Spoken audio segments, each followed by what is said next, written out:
본 방송에서 제공하는 투자 정보는 투자 판단에 대한 조언입니다. 방송에서 제공하는 주식의 가치, 가격 상승 및 하락에 대해서는 방송사에서 보장하지 않습니다. 실시간 정보 브리핑입니다. 라가르드 ECB 총재 지정학적 긴장에 인플레 상승, 성장 하락 위험. 현지 시간 19일 ECB에 따르면 크리스틴 라가르드 ECB 총재는 IMF 충계회의 연설에서 지정학적 긴장은 경제와 금융 분열을 야기하고 있고 세계 번영에도 중대한 위험을 초래하고 있다며 이같이 말했습니다. 라가르드 총재는 세계 경제는 긴축적인 통화 정책을 잘 견뎌냈지만 성장 전망은 여전히 역사적 기준보다 낮은 수준이라며 글로벌 전망에 대한 위험은 경제 활동과 인플레이션 모두 대체로 균형을 이루고 있다고 말했습니다. 테슬라 사이버 트럭 리콜까지 겹쳐 주가 부진, 6거래일째 하락. 현지 시간 19일 배런스닷컴을 비롯한 외신에 따르면 테슬라는 최근 사이버 트럭의 가속 페달 상단의 패드가 내부에 끼이면서 가속이 일어난 사례를 토대로 약 3,878대 사이버 트럭에 대한 리콜을 발표했습니다. 테슬라 주가는 최근 인력 10% 감축 소식과 차량 판매 감소 가능성에 대한 지난 5거래일 연속 하락세를 보여왔고 이날 6거래일 연속 마이너스를 기록했습니다.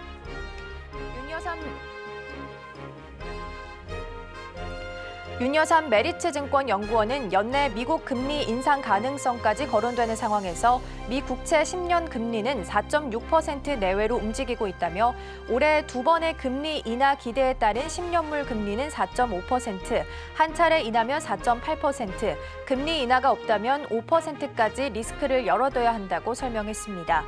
메리츠 증권은 국내 통화 완화 시점 또한 재점검할 필요가 있다고 짚었습니다. 윤 연구원은 미국의 통화정책 이연으로 국내 통화정책 완화 시점 또한 불가피하게 지연될 가능성이 커진 가운데 이란과 이스라엘 전쟁 불확실성까지 가세한 유가 불안이 물가도 위협하는 상황이라고 말했습니다.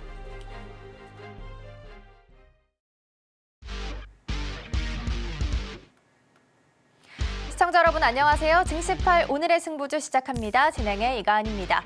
지난 한 주 양시장을 좀 정리해보자면 금리 인하가 아니라 이제는 인상에 대한 이야기가 나왔다라는 부분이 있었고요. 또 중동의 지정학적 리스크를 반영하는 모습이었습니다. 먼저 지난주 금요일 뉴욕 증시 같은 경우에는 M7 기업들을 중심으로 해서 빅테크 기업들의 급락이 이어졌습니다. 특히 엔비디아가 10% 넘게 빠졌고요. 필라델피아 반도체 지수도 4% 넘게 하락하는 모습을 보였습니다. 우리 시장도 지난주 금요일장 흐름이 좋지 않았습니다. 장중에 중동의 전쟁에 대한 불안감을 좀 소화하게 되면서 1% 넘게 양시장 모두 좀 빠지는 모습이었는데요. 오늘은 반등할 수 있기를 좀 기대해 보도록 하겠고요. 이번 주에는 빅테크 기업들의 실적 발표 그리고 PCE 지수 발표까지 있는 아주 중요한 한 주입니다. 저희 방송과 함께 하시면서 현명한 투자 전략 함께 세워가시길 바라겠습니다. 자, 그럼 증시8 오늘의 승부주 힘차게 출발해 보겠습니다.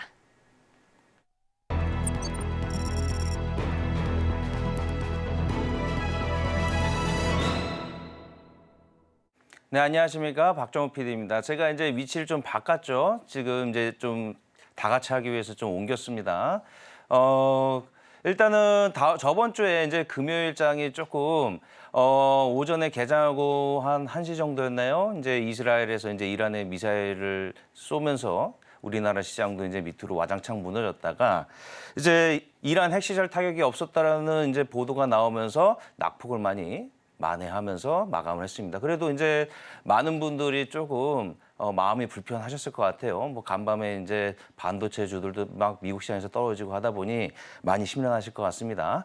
일단은 시작하기 전에 수익률 먼저 일단 보고 가야겠죠. 금요일에 이제 우리가 소개했던 승부주들의 수익률 한번 볼 텐데 시장이 조금 낙폭이 심했기 때문에 일단 그거 감안하셔서 보셨으면 좋겠습니다. 네, 올려주시죠. 지금 보게 되면 일단 유창해 대표님 금호타이어 일단 2%대 수익 거뒀고요. 네, 그다음에 이제 우리 김성규 전문가님도 볼까요? 사막 콘덴서 1.48% 수익을 거뒀습니다. 이제 우리 시청자분들한테 계속 말씀드리지만 이날 시장이 양시장 모두 한 3%대 급락이 나왔다가 1%대로 마감을 했기 때문에 그것을 감안한다면은 좋은 수익률이라고 볼 수 있겠습니다. 근데 이런 시장 속에서 이제 수익률을 좀 얘기하기가 조금 애매하긴 한데 그래도 수익이 났으니까 물어봐야겠죠. 자, 오른쪽에 계시는 우리 유창해 대표님입니다. 금호타이어 그래도 시장 대비 선전했습니다. 네, 뭐 물론 이제 조금 마음에는 안 들지만 마음에 안 들죠. 만족스럽지 못하지만 사실은 시장이 뭐 금요일에는 이제 아침까지만 하더라도 전날에 좀 많이 오른 게 있어서 조금 조정이 나온다고 하더라도 큰 조정은 없을 것 같다 생각을 좀 했었는데 뭐 갑자기 이스라엘이 이란을 이제 다시 보복하는 부분으로 이제 뉴스가 나왔고 그러다 보니까 이제 미국 선물 같은 경우는 장중에 거의 2% 정도 하락을 했었고 우리나라도 거의 3% 이상 작년에 하락을 했다가 낙폭 줄이긴 했습니다만은 결국에는 그걸 많이 회복하지 못하면서 마감을 했기 때문에 그거 대비해서는 그래도 좀 선방을 하지 않았나 생각을 좀 하고 있고요. 아직은 추세가 저는 살아있다라고 보고 있어요. 다른 종목군 대비해서 여전히 나쁘지 않다 생각하고 있고 수급적인 측면에서도 지난주 금요일에 조금 외국인 기관 좀 매도가 일부 나오긴 했습니다만은 뭐 시장 자체 매도하고 그런 걸 비교해 본다면 나쁘지 않았다 판단하고 있습니다. 자, 근데 이제 제가 또 이럴까봐 마음에 들지 않았지만 또 마음에 드는 종목이 있었죠. 우리 유창희 대표님이 오늘의 승부주 첫 방송 때 말씀해 주셨던 슈니드가 12%대 수익률을 거뒀습니다. 이것은 네. 마음에 드시죠? 그렇죠. 뭐 또 슈니드 같은 경우는 그날 좀 엄밀히 따지면 월요일에 좀 조정이 상승했다가 좀 밀리긴 했습니다만은 추가적으로 안 빠지고 나서 뭐 지정학 리스크가 발생을 하면서 방산주들이 힘을 줬고 또 거기서 슈니드가 상승폭이 좀 더 컸었던 걸로 기억을 하는데 만약에 이제 저는 이제 계속해서 지정학 리스크가 조금 더 장기가 된다라면 방산주들의 어떤 관심도가 좀 더 높아질 수 있고 그러면 슈니드는 충분히 추가적인 상승 가능성 항상 대비할 수 있지 않을까. 이미 저점은 어느 정도 확인된 것이기 때문에 상대적으로 적은 리스크 하지만 좀 높은 수익을 기대해 볼 수 있지 않을까 판단하고 있습니다. 알겠습니다. 어쨌든 금호타이어도 좋고 휴니도 좋고 우리 시청자분들 이 방송 특징상 하루에 승부주를 내서 일단 결과를 보여드리지만 해당 종목들 매도를 늦어도 길게 끌고 가도 되는 종목들로 최대한 우리 두 분의 또 전문가분께서 이제 뽑아 오시니까 마음 놓으시길 바랍니다. 자, 우리 그리고 김성교 위원님. 네. 사막 콘덴서 시장 대비 좋았습니다. 어떻게 네. 보시나요? 일단은 방산주가 아니고 그 다음에 또 이제 반도체가 아닌데도 불구하고 이만큼 나왔으면은 그래도 지금 타겟은 어느 정도 잘 잡은 걸로 지금 보고 있고요. 그 다음에 여기서 보시게 되면은 사막 콘덴서 같은 경우는 현재 자리가 굉장히 좀 좋은 자리입니다. 자, 보시게 되면은요, 여기 이 자리, 자. 42,100원 선에서 계속 이제 자리를 지켜주고 계속해가지고 이 자리를 유지를 해주면서 옆으로 횡보하는 모습 보여주고 있죠. 그러면 요거를 무슨 뜻이냐면 결국은 한 번 정도는 강하게 급등 올라갈 수 있는 자리에 있다라고 보시면 되는 거고요. MLCC라든가 이런 그 컨덴서 그다음에 캐파시터를 중심으로 해서 가는 전장 그다음에 자율주행 그리고 또 이제 전기차 쪽으로도 역시 어느 정도 좀 관련이 있는 종목들이다 보니까 현재로서는 이것들이 이제 다시 방산으로도 연결이 돼가지고 다목적 무인 차량이라든가 이런 데도 역시 사목 콘덴서가 상당히 들어갈 확률이 있으니까 좀 더 지켜봐 주셔도 나쁘지 않을 것이다. 이렇게 말씀드리겠습니다. 네, 감사합니다. 자, 일단 이제 방송 성격상 이제 구성대로 이제 가다 보니 처음에 이제 수익률부터 이제 보고 AS를 했지만 어쨌든 지금 이 분위기에서 우리 시청자분들이 원하는 대답은 이건 것 같습니다. 지금 시장 과하냐? 아니면 그냥 이대로 그냥 우리가 믿고 투자해야 되냐 요건 것 같은데 일단 이스라엘이 이란을 공격하면서 그동안 또 쌓아왔던 탑들이 또 무너져 버렸어요. 한순간에 와라르 무너지고. 왜냐하면 이제 우리나라에서도 구두 개입을 통해서 환율을 또 떨어뜨려 놨더니 또 이스라엘에서 미사일 쏘면서 다시 솟구쳐 오르고.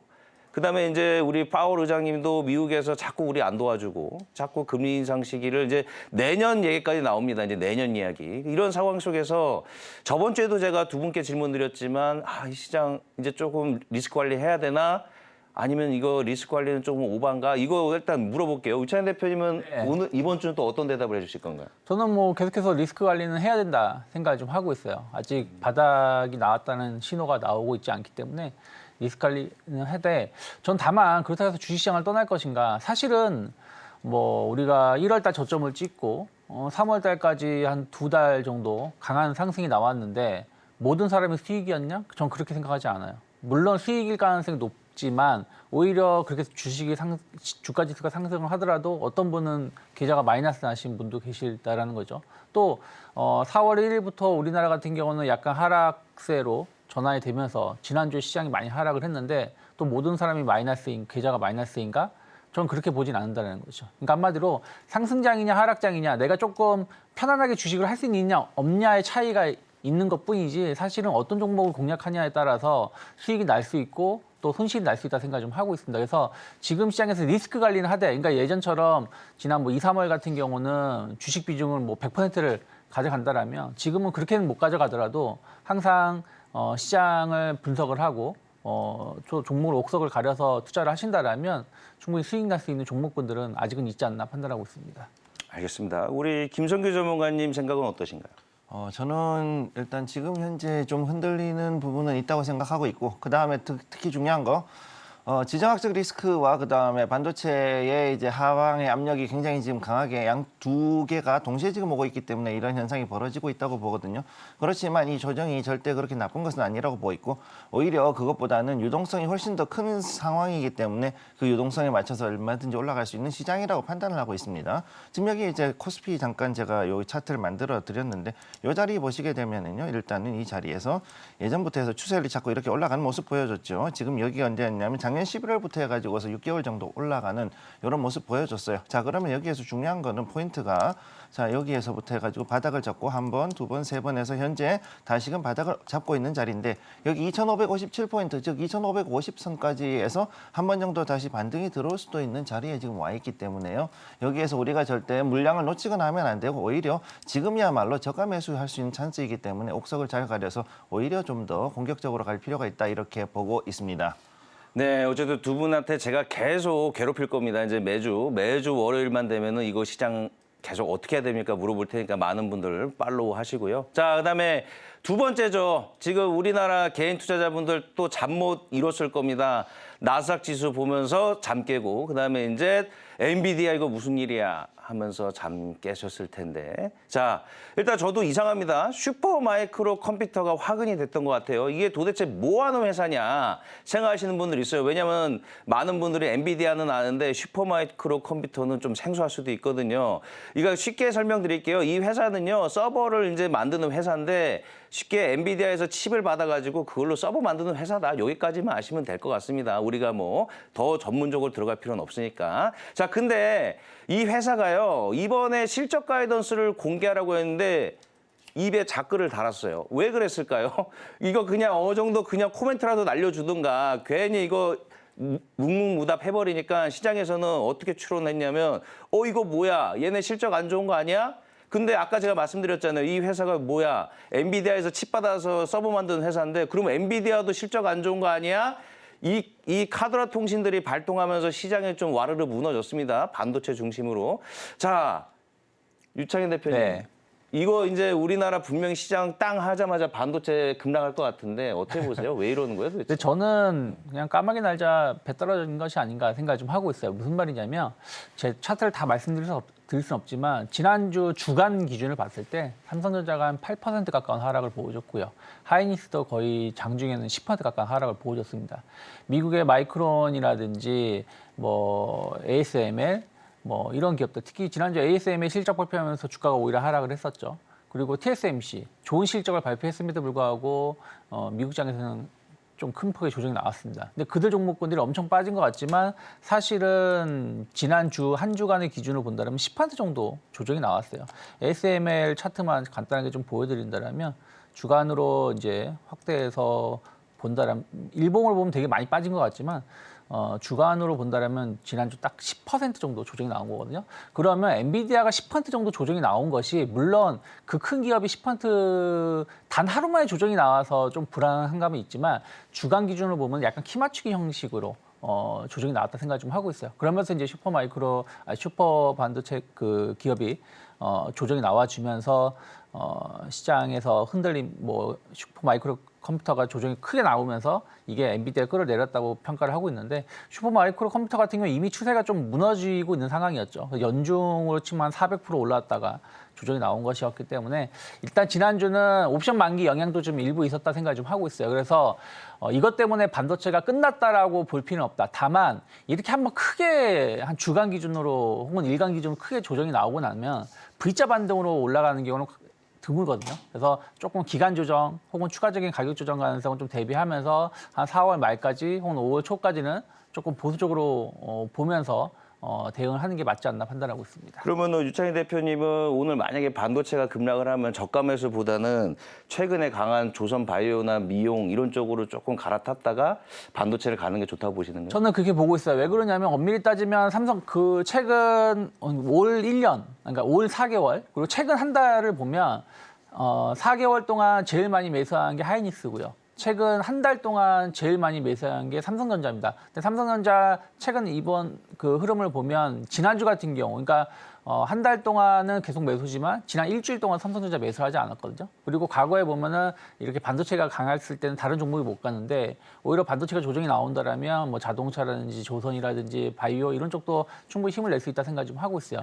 그러면 단기 트레이딩 관점에서는 반도체가 좀 쉬어간다라면 오히려 다른 섹터에 좀 관심을 갖고 그리고 나서 반도체 종목이 FOMC 이후 전후로 해서 어느 정도 바닥을 다진다라면 그때 좀 모아가시는 전략 충분히 나오는 그런 전략이 좀 좋지 않을까 판단하고 있습니다. 네, 감사합니다. 자, 우리 김성규 전문위원님도 좀 답변해 주시는데 원래 이 미국 자꾸 매번 미국 사용 원하셔서 조금 추가로 물어보는데 이렇게 그냥 이 받아버리면 되는 거예요, 그쪽은? 뭐 어떤 걸 말씀하시죠? 가이던스 좀 알려달라는데 이렇게 그냥 찍 하면 되는 거예요? 그런 경우는 보통 이제 가이던스가 이제 있고 그다음에 컨센서스 있잖아요. 근데 컨센서스에서는 전부 다 이제 대부분 그러니까 외국의 다른 레포트들은 얘가 좋을 거야라고 얘기를 했는데 막상 이제 너는 야 우리는 너가 좋게 보는데 너는 어떻게 생각하니? 그러면 가이던스를 내는 사람 즉 자기가 자기를 평가하는 즉 쉽게 해서 자아 비판인데 자아 비판하면은 어떻게 되느냐? 야 이거 내가 볼 때는 이 어떻게 될 것 같아? 올라갈 것 같아? 내려갈 것 같아라는 얘기를 못했다라는 얘기는요. 지금 큰 문제가 있다는 얘기죠. 전체적으로. 잠깐 이제 그러면은 여기서 한번 보도록 할게요. 엔비디아 같은 경우 지금 현재 요 모습을 조금 늘려보면은요. 여기서 올라갔다가 이제 크게 픽을 2번 만들었습니다.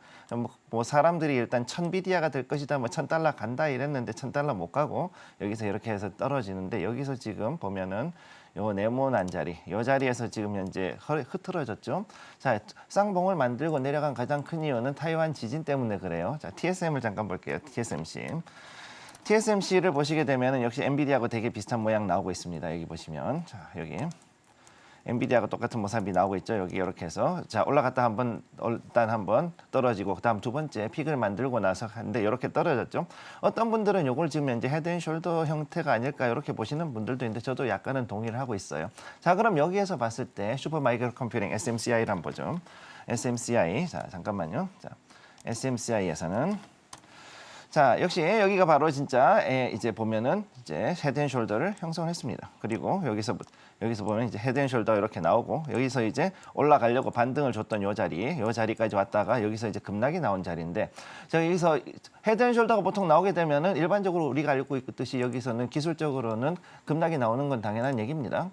그리고 이렇게 나왔던 가장 큰 이유는 뭐냐면 타이완 대지진으로 인해서 바로 TSM의 그 생산 능력 특히 5나노 미만의 그 AI 반도체, 즉 4나노 공정에서 지금 현재 AI 반도체가 나오고 있는데 여기가 지금 현재 생산이 전혀 안 되고 수율이 안 나오고 있다는 게 가장 큰 문제가 되는 거죠. 즉 여기에서 봤을 때 이 세 개가 일단 타이완계 회사들이고 타이완계 사람들이 서로 이제 주고받는 것이 있는데 여기에서 이제 그 지진으로 인해 가지고 생산량 자체가 흔들리니까 데이터 센터를 전문으로 하는 SMCI 즉 슈퍼 마이크로 컴퓨팅도 떨어지고 그 다음에 엔비디아도 거기에 대해서 받쳐줄 수가 없는 거죠. 그리고 여기에 되면 어떻게 되냐? 결국 AMD도 역시 마찬가지. 리사수 누님이 계신 여기도 역시 이런 식으로 같이 떨어질 수밖에 없는 전형적인 자 헤드앤숄더가 이렇게 나오는 이런 모습이 지금 되고 있다. 이렇게 설명드릴 수 있겠습니다. 네. 네, 이제 제가 이제 옆에 있기 때문에 우리 가은 씨 이제 바로 진행해 주시면 될 것 같습니다. 네, 지난주 금요일장 아무래도 뉴욕 증시가 좀 크게 밀린 부분이 있었기 때문에 우려하시는 분들이 많을 것 같아서 대응 전략 좀 함께 세워보기 위해서 이야기 좀 나눠봤고요. 오늘부터 이번 주 전략들 어떻게 세워가면 좋을지 함께 좀 확인해 보겠습니다. 먼저 우리 두 분께서 준비해 주신 이슈부터 함께 확인해 보시죠. 네, 첫 번째로는 옥석 가리기라는 주제고요. 우리 김성규 전문가님이 준비해 주신 주제는 다시 주목받는 방산주입니다. 우선은 첫 번째로 우리 유창희 대표님이 준비해 주신 주제부터 함께 좀 살펴보도록 하겠습니다. 첫 번째 주제가 옥석 가리기라고 되어 있습니다. 일단 아까 앞서서 리스크 네. 관리가 좀 필요하다라는 네. 부분을 언급을 좀 해주셨잖아요. 그렇기 때문에 리스크 관리를 하면서 어떤 종목에 주목을 해야 할지 언급해 주실 것 같은데 어떻게 네. 좀 보면 좋을까요? 일단은 뭐 지정한 리스크가 계속 좀 오래 지속될 수 있다는 부분들. 지금 이제 서울 주거니 받거니 하면서 이란 쪽에서는 특별한 아직 주말에 액션이 안 나왔어요. 주말에 액션이 안 나왔다는 얘기는 그래도 조금 더 확정 가능성은 좀 낮아지고 있는 것이 아닌가 생각을 좀 하고 있는데 지금 이제 이스라엘이 아마 제 기억이 맞으면 내일부터 이제 긴 연휴 기간이 됩니다. 그래서 가장 큰 그 연휴 기간 중에 하나이기 때문에 여기서 공격을 이란이 감행할 가능성, 그러니까 주말에 공격을 안 한다라면 이때 공격은 상당히 없지 않을까 판단을 하고 있어요. 그래서 추가적인 지정한 리스크는 당분간은 좀 되진 않겠지만 어찌됐든 이게 빨리 끝날 거라 생각했었던 부분들, 그리고 추가적으로 서로 공격이 없을 거라 생각했었던 부분들이 결국 발생했다는 얘기는 제가 보기에는 분명히 5월 달에 다시 한번 서로 간에 뭔가 공습이 있지 않을까 생각을 좀 하고 있어요. 그런 부분들이 이제 시장 투자 심리를 좀 위축시킨 게 있고 또 환율적인 측면이죠. 뭐 일본, 우리나라 주요 통화 당국자가 개입 가능성을 시사했지만 제가 지난주에도 말씀드렸지만 개입이 쉽지가 않습니다. 직접 이 시장에 개입한다는 거는 일본은 뭐 그런 거에서 자유롭지만 우리나라는 잘못했다가는 통화 조작국으로 지정될 수도 있는 부분이다 보니까 조금 더 일단은 투자 심리를 외환 시장의 심리를 좀 개선시키기 위해서 발언을 한 것이다. 하지만 이것은 오래 가지 못할 가능성이 높다 생각하고 있어요. 그래서 다시 한번 1,400원에 대한 어떤 불확실성 이런 부분들이 외국인들 수급을 조금 약화시킬 수 있다 생각을 좀 하고 있습니다. 그리고 이제 지난주는 이제 여러 가지 이슈가 있었는데 또 끝으로 뭐 말을 한다라면 지난주도 계속 말씀드렸지만 파월 연준 의원들의 변심, 그러니까 비둘기 발언을 했었던 의원들도 계속해서 보수적으로 이거 물가가 심상치 않다. 뭐 금리 인하는 좀 오래될 것 같다. 거기다가 이제 테이퍼링이죠. 테이퍼링도 지난번 회의에서는 이 테이퍼링 축소하는 것을 또 논의를 했다. 그러니까 지금 축소하고 있는 거를 현재 진행을 할지 이거를 조금 완화할지를 논의를 했다라고 했는데 이 부분에 대해서도 이번 이제 FOMC 회의에 5월 회의에서 결론이 나올 텐데 이런 것들도 조금 오래 갈 것 같다라는 어떤 우려감들이 좀 있다는 것이죠. 그래서 이런 것들이 복합적으로 작용하면서 시장에서는 좀 부정적인 역할을 줬고 특히 이제 금리에 민감한 기술주들이 지난주에 조금 크게 조정이 나온 것이 아닌가 판단을 좀 하고 있는데 다만 그렇다고 해서 모든 종목이 다 빠지는 건 아니에요. 물론 지난주 금요일처럼 코스피, 코스닥이 장중 한 3% 가까운 하락을 보여줄 때는 거의 대부분의 종목군들이 하락할 수밖에 없죠. 그리고 정말 일부 테마 관련된 종목군들만 좀 반등을 주고 힘이 약하지만 전체적인 흐름을 본다면 지난주에도 계속 그 이슈로 말씀드렸습니다만은 실적 기대감이 있는 종목군들 또 고환율이긴 하지만 또 이와 관련해서 또 수혜를 입을 수 있는 기업들 또 뭐 지정한 리스크가 됐든 뭐가 됐든 관련해서 또 반대로 수익을 입을 수 있는 또 중국 관광객이라든지 또 이슈가 있는 섹터들은 또 선방을 했거나 추세가 계속 전환되려고 하고 있는 모습을 좀 보여주고 있습니다.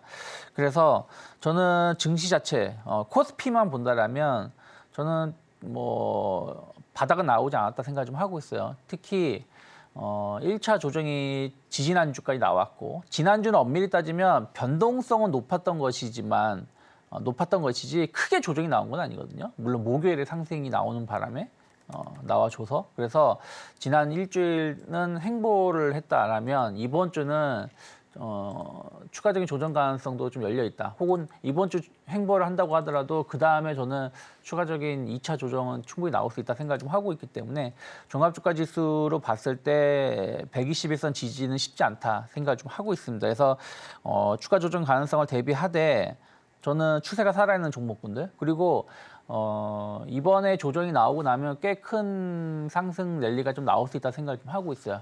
그때 주도주로 시장을 끌고 갈 수 있는 종목군들이 지금 움직임이 이미 나오고 있다 생각을 좀 하고 있습니다. 그래서 그런 종목군들, 그런 섹터에 대해서 뭐 트레이딩 관점에서 접근을 하든 혹은 좀 모아가는 전략을 접근을 하든 계속해서 관심을 보여가면 충분히 좋은 결과 볼 수 있지 않을까 판단하고 있습니다. 네, 일단 시장이 혼란스러워도 실적을 좀 챙기시면서 가시면 될 것 같다라고 또 얘기해 주셨고, 또 이번 주 우리나라도 슈퍼 위크라고 하나요, 이럴 때?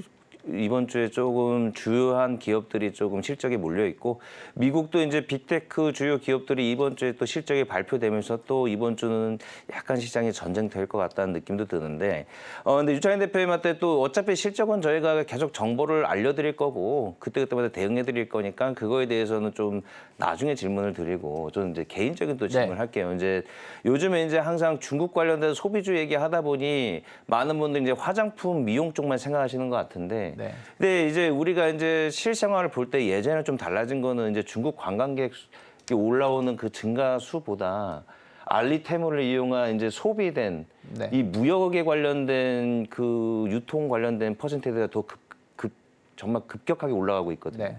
저도 이제 알리를 이용해서 물건을 사지만 이제 또 제가 저번에도 물어봤지만 항상 이 테마라는 게 트렌드 변화가 있으니까. 네. 혹시 이제 중국 소비주 안에서도 이러한 움직임을 미리 우리가 선점할 수 있을까 이런 궁금증이 좀 생기더라고요.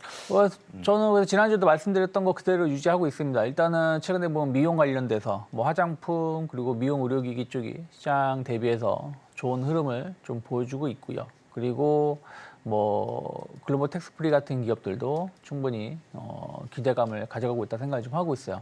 하지만 중국 관광객이 몰려온다고 해서 뭐 호텔이라든지 레저, 특히 이제 카지노 관련된 종목군은 힘을 전혀 못 내고 있거든요. 뭐 파라다이스도 마찬가지고 파라다이스 차트 한번 본다라면 최근에 좀 반등을 주긴 했습니다만 아주 강한 상승은 좀 아니다 생각을 좀 하고 있습니다. 그래서 GKL도 아직은 바닥권에서 추세가 좀 전환되지 못하고 있는 부분들이 좀 있어서 지금은 일단 미용 쪽, 그러니까 화장품이라든지 미용 쪽에 조금 더 포커스가 맞춰지고 있는 것이 아닌가 생각을 좀 하고 있습니다. 감사합니다. 자, 그럼 우리 이제 김성규 의원님은 오늘 방산을 또 얘기하셨네요. 네. 너무 당연한 이슈를 갖고 오신 거 아닌가요? 당연한 건데 이제 여기서 그나마 살아남을 수 있는 걸 중요한 건 살아남을 수 있는 걸 뽑아내는 게 중요한 거 아니겠습니까? 네. 그러다 보니 가져오게 됐는데 여기 보면은요 현재 글로벌 지정학적 리스크가 더 커지면서 우선은 방산이라든가 항공권 관련된 투자법이 우리나라에서 자꾸 더 늘어나고 있습니다. 그래서 이런 걸 좀 주목을 하셔야 되고요. 특히 이제 그 이스라엘 쪽에서 이번에 이란에 공격을 하면서 그 이스파한 쪽을 많이 이제 공격을 했죠. 그래서 여기서 중요한 거는 그 방공망을 뚫고 들어갔다는 게 되게 중요한 거예요. 그래서 보니까 이것에 관련해 가지고서는 대공 방어 관련 종목들, 쉽게 해서 발사체라든가 레이더 관련된 종목들 앞으로 좀 더 볼 수밖에 없고, 특히 이렇게 봤을 때 여기 관련돼 있는 종목들이 올라가던 것들이 계속 올라가는 상황에도 있는 그런 종목들이 좀 있습니다. 자, 그래서 지금 보면은 증권업계 같은 경우 주요 방산주들의 목표가들을 지금 다 상향 조정을 하고 있고, 그다음에 폴란드라든가 이제 루마니아 같은 이런 주로 동유럽 국가들, 기존에는 러시아 장비를 썼는데 이제 이거 써보니까 좋네 하고서는 그러면서도 그 위화감이 적은, 자, 우리나라가 방산주의 특징이 뭐냐면은 미국 기술을 가지고 한 게 아니라 미국과 러시아 기술이 잘 섞여가지고 돼 있기 때문에 생각보다 제3세계 국가들에서 쓰기에 그렇게 불편하지가 않다라는 게 또 장점 중에 하나거든요. 그러다 보니까 여기가 또 앞으로 신규 시장이 될 확률이 높다 이렇게 말씀을 드릴 수가 있겠고요. 그다음에 반도체라든가 이런 그 여러 섹터가 급락을 했음에도 불구하고 현재 그 지정학적 리스크로 우선 방산, 그다음에 정유화학, 그다음 원자재 요 세 가지 부분이 결국은 다시 올라가고 있는 상황을 지금 보고 있습니다. 그렇기 때문에 중요한 거는 반등이 들어오는 것도 있지만은 여기에서 쉽게 해서 피난처, 즉 세이프 헤이븐이라 그러죠. 이제 피난처의 개념으로서 돌아가는 그런 그 종목들과 섹터들을 찾아가지고 들어가는 것이 훨씬 더 중요해진 이런 상황에 와 있다. 즉 이건 일단은 조금은 그 단기적으로 봐야 되는 그런 부분이지 절대 이걸 그렇게 오랫동안 들고 갈 건 아니라고 보고 있죠. 자, 그러니까 여기서 보면은 이제 수리온 헬기라든가 이런 것들도 지금 현재 앞으로 그 중동 쪽에 수출을 하기 위해서 여기에 대한 그 수출 금융 관련된 이야기들을 지금 하고 있는 상황이고요. 그다음에 하나 같은 경우도 지금 계열사들을 총동원해서 이제 호주의 그 레드백이라고 부르는 AS21 그 장갑차 있죠. 차세대 장갑차에 대한 사업을 지금 들어가고 있는 등 해서 보면은 지금 현재 방산 종목들이 예전과 이전과 다르게 이전에는 그 한마디로 그 우리가 보고 있는 것 중에서는 그냥 국내에서 우리 군에서만 사용하는 소요를 충족해 줬다 그러면은 앞으로 봤을 때는 이제 수출을 해가지고 더욱더 크게 올라갈 수 있는 그런 부분들이 더욱더 늘어났다 이렇게 보시면은 되겠습니다. 네, 두 번째 이슈로 방산주 이야기 좀 나눠보고 있습니다. 근데 전문가님 그 이슈 뉴스 중에 중동 리스크, 중동 전쟁 관련해서 이거 좀 짜여진 각본이다라는 이야기도 좀 나오기도 하던데 이 부분에 대해서는 어떻게 좀 이해를 해봐야 될까요?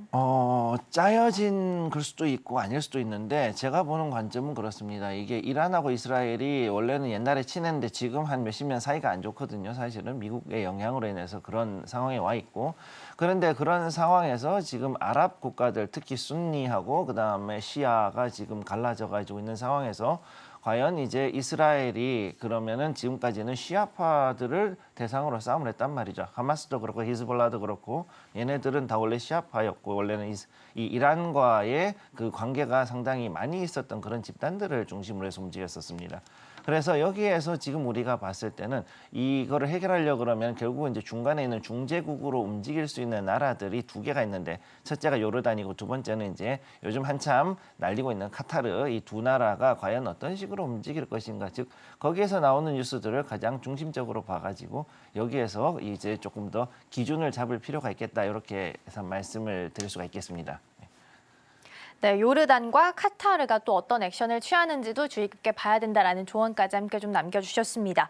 그럼 이어서 오늘 이슈와 관련된 관련주들도 하나씩 만나보겠습니다. 먼저 우리 유창희 대표님과 함께 이야기 나눠보겠습니다. 옥석 가리기가 중요한 시점이다라고 말씀을 해주셨어요. 그렇기 때문에 관련주가 오늘 특히 더 궁금한 것 같아요. 네. 어떤 종목일까요? 뭐 일단은 실적이 제일 중요하겠죠. 뭐 이번 주 슈퍼위크 미국도 또 마찬가지고 우리나라도 주요 기업들의 실적을 발표를 앞두고 있기 때문에 관련된 기업들을 계속해서 추적을 한다라면 뭐 지난주도 말씀드렸습니다만은 현대차 같은 경우 충분히 기대해 볼 만하다. 특히 이제 뭐 포드라든지 GM이 이제 내일이죠. 내일 저녁에 실적 발표할 거고 포드는 모레 그러니까 수요일 새벽에 아마 실적 발표하는 걸로 목요일 새벽이군요. 우리나라 치면은 목요일 새벽에 실적 발표하는 걸로 알고 있는데 전체적으로 봤을 때 저는 그들 기업의 실적이 좋고 안 좋고를 떠나서 전기차 관련돼서 어떤 전략을 취하는지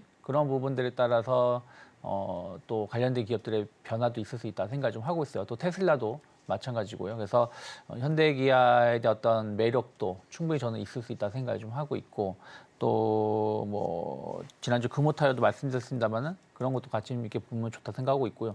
코리아 FT 같은 경우는 제 지난주에도 한번 추천해드렸던 종목이긴 한데 만약에 GM하고 포드가 전기차 관련해 가지고 조금 보수적으로 본다. 그러니까 전략을 계속해서 좀 미루고 현재 내연기관 차량에 좀 집중하겠다. 또 테슬라의 실적 안 좋을 게 더 뻔하죠. 인도량들이 이미 다 공개가 되고 있기 때문에 그래서 그러한 부분들이 반영이 된다라면 충분히 코리아 FT 이번 주에도 의미 있는 모습 보여줄 수 있지 않을까 생각을 좀 하고 있고요. 그리고 뭐 중국 관광객 관련해서는 뭐 코스맥스라든지 파마 리서치 같은 기업들 충분히 주목해볼 만하지 않나 생각을 좀 하고 있어요. 뭐 파마 리서치 같은 경우도 지난주에 아주 강한 상승은 아니지만 시장이 하락했는데도 불구하고 계속 고점을 갱신하는 모습들 보여주고 있습니다. 그리고 코스맥스 역시 마찬가지죠. 좋은 주가 흐름들을 계속 이어가고 있기 때문에 이러한 기업들은 오히려 시장이 돌아선다라면 더 빨리 좋은 주가 흐름 보여줄 수 있지 않을까 생각을 좀 하고 있고요. 뭐 CJ제일제당 같은 환율 수혜주들 충분히 저는 의미 있는 위치에 좀 놓여 있지 않나 생각을 좀 하고 있습니다. 그리고 지정학 리스크 확대가 어떻게 이제 전개될지 모르는 거 아니겠습니까? 또 오늘 갑자기 또 이란이 이스라엘을 또 공습할 수 있는 부분들이 있는 거고요. 그래서 그런 부분들이 계속해서 시장이 이슈가 된다라면 앞에서 말씀하신 것처럼 방산주들, 뭐 현대 로템이라든지 하나 에어로스페이스 같은 기업들, 특히 하나 에어로스페이스는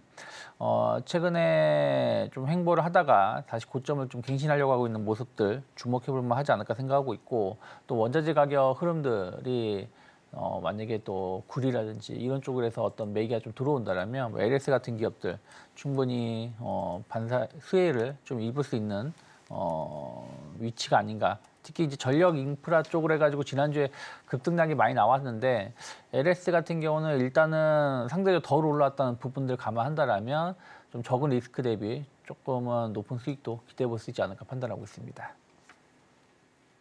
네, 옥석 가리기에 대해서 조언을 좀 남겨주셨습니다. 오늘 CJ제일제당 잠깐 좀 짚어주셔서 관련해서 질문 하나 좀 궁금해서 드려보도록 할게요. 금요일장에서 삼양식품이랑 빙그레가 잘 가면서 52주 신고가를 네. 좀 터치하기도 했거든요. 사실 CJ제일제당과 섹터별로 보면 음식료기 때문에 같이 네. 좀 비슷한 결로 갈 텐데 이 안에서도 CJ제일제당을 좀 유독 눈에 좀 들어왔다라고 판단하신 이유가 좀 다른 이유가 있을까요? 뭐 사실은 저는 조금 이제 차트 분석을 통해서 종목을 많이 선별을 해요. 물론 이제 그러면서 이제 기업이 문제가 있는지 없는지를 이제 파악을 하는데 이미 이제 빙그레 같은 경우는 지난주에도 말씀드렸지만 먼저 치고 나가는 모습을 보여줬죠. 4월 달 들어서 상당히 강한 상승을 보여주고 있는데 뭐 빙그레 같은 경우도 이제 수출 많이 하고 있고요.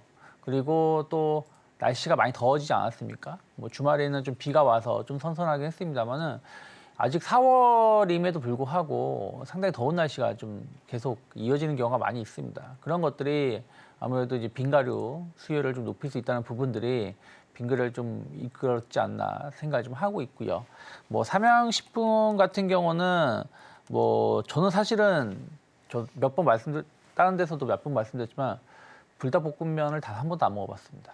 그런데 뭐 다른 사람들은 엄청 많이 먹어보는 제품이죠. 그리고 해외 수출도 상당히 많이 되고 있고요. 그래서 그런 부분들이 결국에는 실적에 대한 어떤 기대감들이 반영이 되면서 이미 같이 급등을 했다라고 보고 있고 CJ제일제당은 아직은 그런 모습은 아니지만 CJ제일제당은 약간 우여곡절이 좀 있었죠. 뭐 냉동식품 관련해가지고 뭐 갑질을 했다 안 했다 뭐 이런 얘기 있었습니다만은 결국 실적이 전 중요하다 생각을 좀 하고 있고요. 그리고 또 가격 전가 이런 부분도 이슈를 본다라면 또 경기 방어제 성격을 갖고 있기 때문에 최근에 주가가 지난주에 매물대를 한 32만 원대를 돌파를 시도하고 약간 거기를 이제 안착하는 분위기라면 추세가 좀 전환되는 위치가 아닌가 판단을 좀 하고 있습니다. 그래서 이런 부분들에 대한 어떤 관심도 충분히 기술적으로 봤을 때 접근해 볼 수 있는 위치가 아닌가 판단하고 있습니다. 네, 같은 음식료 섹터 안에 좀 들어가 있는 종목들이기 때문에 한번 질문을 좀 드려봤고요. 이어서 두 번째 이슈인 방산주 관련된 관련주들도 함께 체크를 좀 해보도록 하겠습니다. 방산주 안에 워낙 속해 있는 종목들이 많이 있는데 어떤 종목들을 미리 좀 주목해 보면 좋을까요? 네, 중요한 거는 지금까지 해서 가던 종목들을 가자라는 그런 부분이 하나 있고 그다음 두 번째는 뭐냐면은 저평가돼 있던 종목들 중에서 갈 걸 하나 찾아보자. 이렇게 두 가지로 보통 얘기를 합니다. 저 같은 경우는 지금 현재 상태에서는 오히려 추세가 살아있는 쪽을 좀 더 강하게 밀어붙이는 쪽을 선택하는데 왜 그러냐 하면은 현재 글로벌적인 그 방산 수요가 굉장히 크다 보니까 그리고 지금 현재 고환율이다 보니까 오히려 수출하는 입장에서는 오히려 우리는 원화 결제를 받거나 아니면은 달러를 좀 더 당겨와 가지고서는 이런 부분에 대한 것을 커버할 수 있는 즉 쉽게 얘기해서 수출 경쟁력이 좋은 상태이기 때문에 우리가 얼마든지 더 올라갈 수 있는 상황이라고 보고 있는 거죠. 일단 풍산으로 대표적으로 이제 현재 가장 그 소비량이 많은 포탄이라든가 탄도체에 관련돼 있는 종목인 풍산을 보시게 되면은요. 여기에서 한번 위에서 최고점을 잡아준 다음에 위에서 꺾어졌다가 다시 이제 꺾어져 올라가는 즉 눌림목을 잡아 올라가는 이런 상황에 와 있다라고 보시면 되겠고요. 그렇기 때문에 현재 이 자리도 꽤 나쁘지 않은 자리에 와 있다. 그리고 이 평선이 조금 전체적으로는 조금 요 이격도가 좁아지는 부분이 있지만 그럼에도 불구하고 아직까지 추세를 완전히 놓친 것은 아니기 때문에 나쁘지 않은 거라 볼 수 있겠고 다음으로 이제 우리 하나 에어로스페이스 한번 보겠습니다. 에어로스페이스 파동 잡고서 계속 올라가는 모습 보여주고 있죠. 현재 그 이 회사가 항공회사임에도 불구하고 K9 자주포를 지금 폴란드에 잘 수출하고 나가지고 여기에 대해서 이제 그 후속적인 연속 주문, 그 다음에 추가 주문뿐만 아니라 다른 나라에서의 신규 주문들까지 이제 서서히 나오고 있는 상황에 있는 거를 보실 수가 있습니다. 자, 그래서 여기에서 봤을 때 하나 에어로스페이스는 항공뿐만 아니라 이제 기갑 쪽에서도 역시 어느 정도 좀 그 활약을 할 수 있는 즉 재래식 무기에 대한 수요가 이제 다시 나오고 있는 글로벌 추세로 봤을 때도 앞으로 갈 수 있는 그런 부분이 있고요. 그다음에 스페코는 지금 조금 떨어져 있긴 해요. 스페코는. 자, 스페코 같은 경우에는 그래도 약간 여기서 바닥을 잡고 있긴 하지만 그럼에도 불구하고 올라가려고 지금 이렇게 계속 자리를 잡고 움직이는 모습들을 보여주고 있고, 자, 지금 이 자리 3,948원, 즉 3,950원 자리를 지켜가면서 위로 올라가려는 모습을 계속 보여주고 있습니다. 여기 이 자리 최근에 들어서 한 10일 가까운 이 자리를 봤을 때는 계속해서 위로 올라가려는 모습을 보여주고 있죠. 그러면 여기서 충분히 더 올라갈 수 있는 여력은 있다라고 보고 있고, 마지막으로 보게 되면은 한국항공우주보다는 넥스원, 이게 좀 더 중요할 것 같네요. 넥스원을 좀 더 보도록 하죠. 넥스원은 지금 약간 떨어지고 있지만 현재 이번에 이스라엘 사태로 인해 가지고 충분히 한 번 더 올라갈 수 있다라고 저는 보고 있습니다. 이렇게 해서 두 번 이제 이렇게 올라가서 쌍봉을 만들어주고 추세가 조금 꺾이는 것처럼 지금 보이고는 있는데, 단기적으로는 꺾였지만 지금 현재 주말에 있는 이 일들로 인해서 한 번 정도는 더 위로 치고 올라갈 수 있는 여력이 있기 때문에 이 부분을 조금 더 지켜볼 필요가 있겠다. 이렇게 일단 말씀드리겠습니다. 네, 우선은 방산 관련주들 함께 좀 체크를 해봤습니다. 한화 에어로스페이스 이야기가 좀 나와서 한 가지 질문 드려볼게요. 인적 분할 이슈가 지금 있는 상황입니다. 잘하는 걸 더 잘해보겠다라고 좀 집중하겠다라는 의도로 풀이가 되는데 실적 개선에 대한 기대감이 있긴 합니다만 이게 바로 이루어지는 건 아니니까 좀 멀리 중장기적인 관점을 가지고 봐야 되는 걸까요?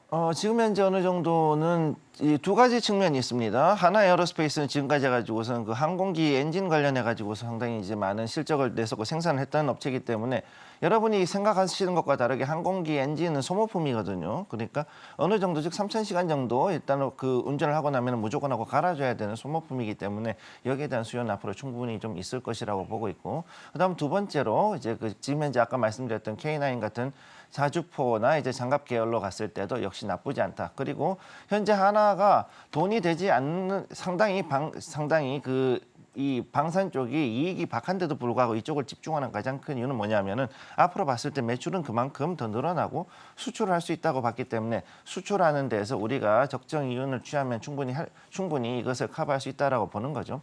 실제로 하나 같은 경우는 지금 굉장히 방산 쪽으로 해가지고 좀 더 타이트하게 집중되고 있는 모습이기 때문에 이 부분에 대해서는 조금 더 지켜보실 필요가 있겠습니다. 네, 한화 에어로스페이스 관련한 인적 분할 이슈로 또 크게 한번 시세를 낸 바가 있기 때문에 관련해서 질문을 좀 드려봤고요. 이어서 오늘 장에서 가장 중요하게 주목해야 할 오늘의 승부주 함께 만나보시죠.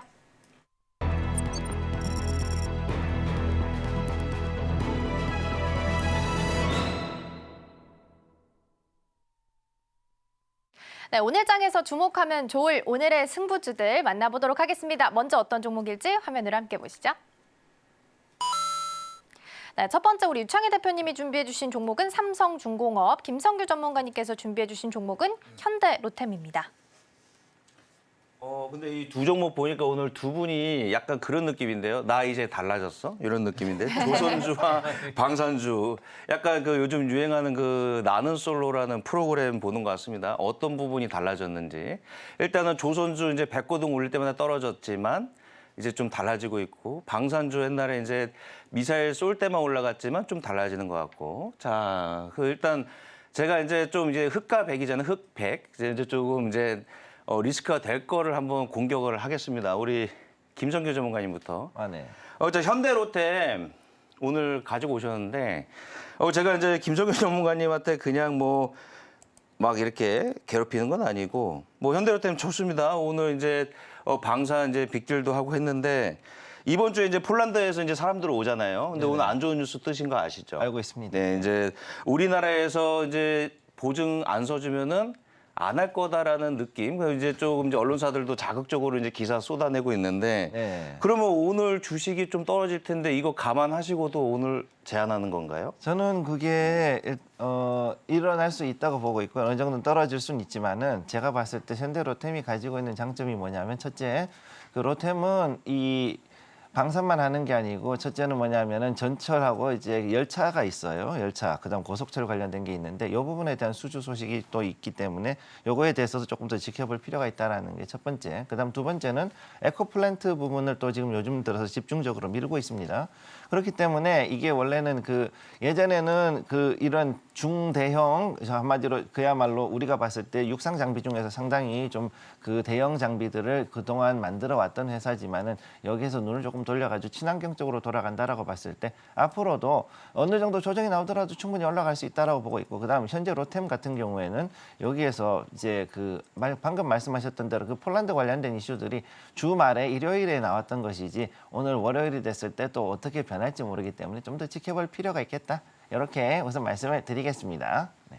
네, 그러면은 일단 만약에 이제 주중에 이제 폴란드 방안에서 얘기할 때 이제 현대로템 사장님도 만나잖아요, 같이. 네네.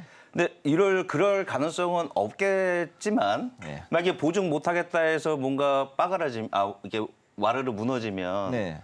현대로템 이거 주가 폭락하는 거 아닐까요? 걱정돼가지고. 지금 현재 정부발 리스크 때문에 떨어질 수 있다라고 볼 수가 있는 것도 있는데 중요한 거는요. 방산이라는 것이 굉장히 많은 이게 고객이 정부지 않습니까? 그러니까 정부 대 정부 간의 얘기를 할 때 정부 보증을 요구하는 것은 뭐냐면 폴란드가 사실 우리나라에 비해서는 아직까지는 돈이 그렇게 많지는 않은 나라니까 그럼 이 정도의 장비를 가지고 온 데 있어 가지고서는 그쪽에서도 사실은 눈에 굉장히 힘든 상황이에요. 폴란드가 바로 앞에 이제 우크라이나가 무너지면 그 다음 차례가 이제 폴란드거든요. 지금 러시아의 직격을 받아야 되는 상황이기 때문에 그러면 여기에서 폴란드에 대해 가지고 우리가 K9을 지금 수출한 상황에서 추가로 더 들어가야 된다. 그 다음에 여기에 대해서 뭐 다른 것들이 더 장비를 더 나오라고 했을 때 그러면은 우리나라가 어떻게 보면 간접적으로 조금 그 폴란드를 도와줘야 되는 입장에 지금 와 있는 거죠.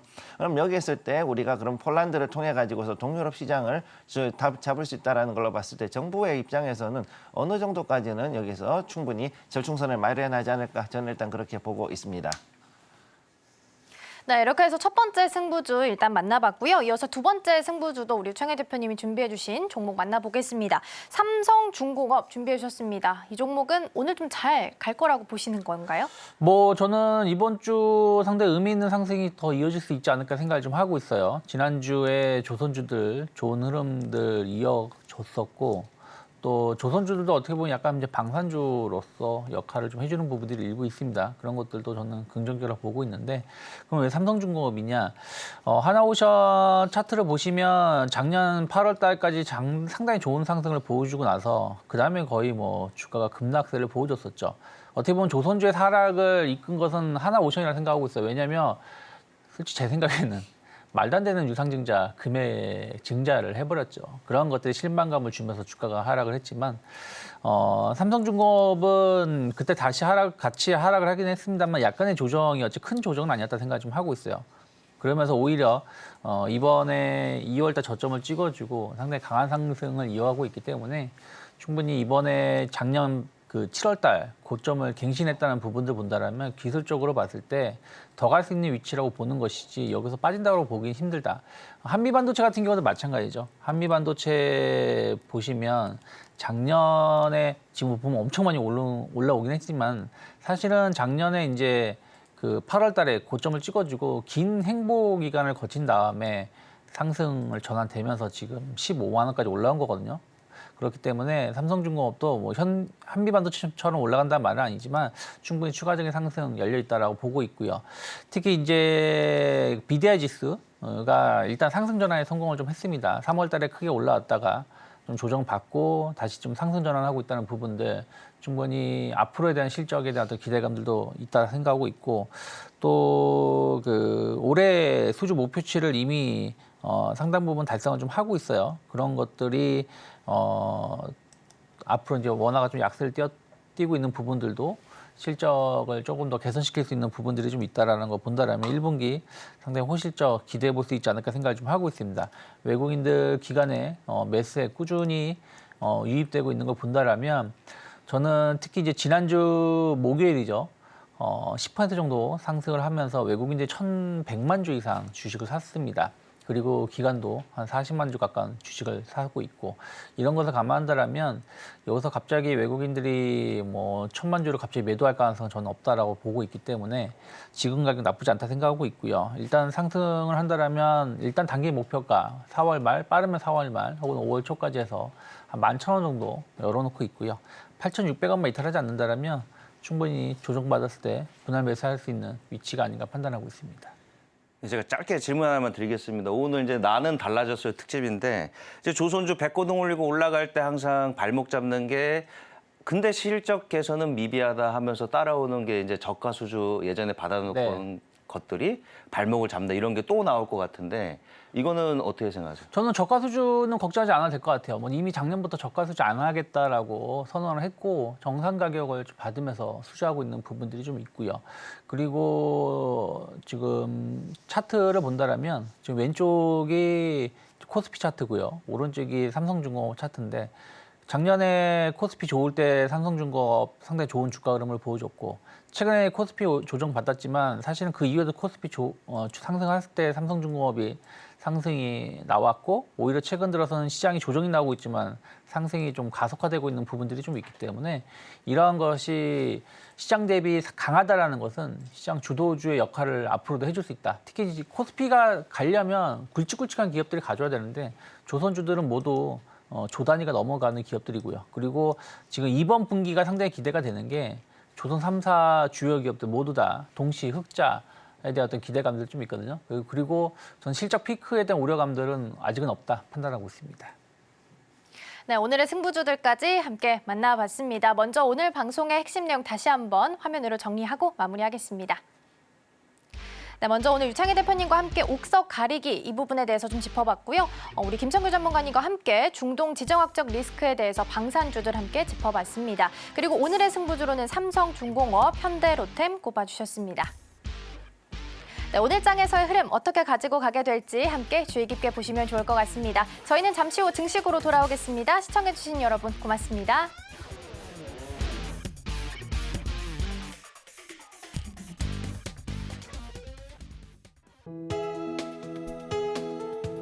본 방송에서 제공하는 투자 정보는 투자 판단에 대한 조언입니다. 방송에서 제공하는 주식의 가치, 가격 상승 및 하락에 대해서는 방송사에서 보장하지 않습니다.